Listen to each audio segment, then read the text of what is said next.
Le bébé n'a que faire de l'argent. Ce n'est pas de cela dont il souffre. Le bébé souffre de la séparation et du manque de cette mère qu'il connaît. Toutes ces sommes d'argent impliquées représentent quelque chose de terrible, car elles font de l'enfant un objet.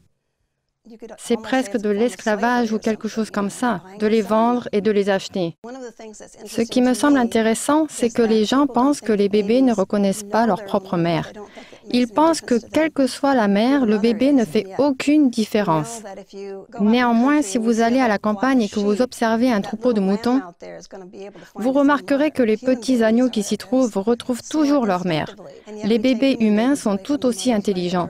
Cependant, nous séparons souvent des bébés humains de leur mère dès la naissance. Je pense que nous devrions faire plus attention à ce que nous faisons.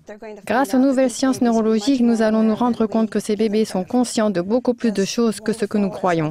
Bien que le fait que d'autres personnes puissent devenir parents soit quelque chose de merveilleux, le bébé sait que la mère n'est pas celle qu'il attendait. Parfois, tout fonctionne très bien et parfois, c'est plus problématique.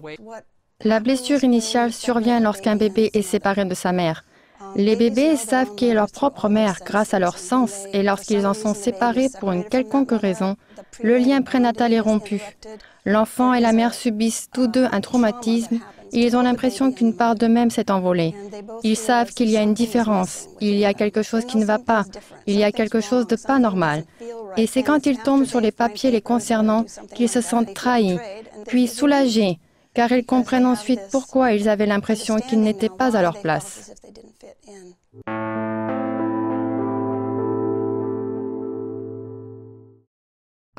Je suis une enfant de mère porteuse traditionnelle. Les parents qui m'ont élevée ne pouvaient pas avoir d'enfants. Mon père était mon père biologique, mais la mère qui m'a élevée était ma mère adoptive. À l'âge de 26 ans, j'ai retrouvé ma mère biologique. En tant qu'enfant de mère porteuse, et bien que je m'efforce de croire que la maternité de substitution puisse être fondée sur la compassion, il m'est difficile de ne pas penser à l'aspect financier. Il y a le sentiment qu'à la base, vous êtes acheté par la famille qui vous élève. Finalement, vous n'êtes qu'un produit. Ma mère adoptive était sud-coréenne, donc il était évident que les pièces du puzzle n'allaient pas ensemble. Je ne suis pas à moitié coréenne, bien sûr. Ce lien qui caractérise les relations entre une mère et sa fille n'a jamais existé entre ma mère adoptive et moi. Cette fameuse dynamique familiale saine n'existait pas entre nous trois. Donc j'ai été soulagée de savoir pourquoi et de connaître la vérité. C'est ma mère biologique qui m'a donné la première photo de moi.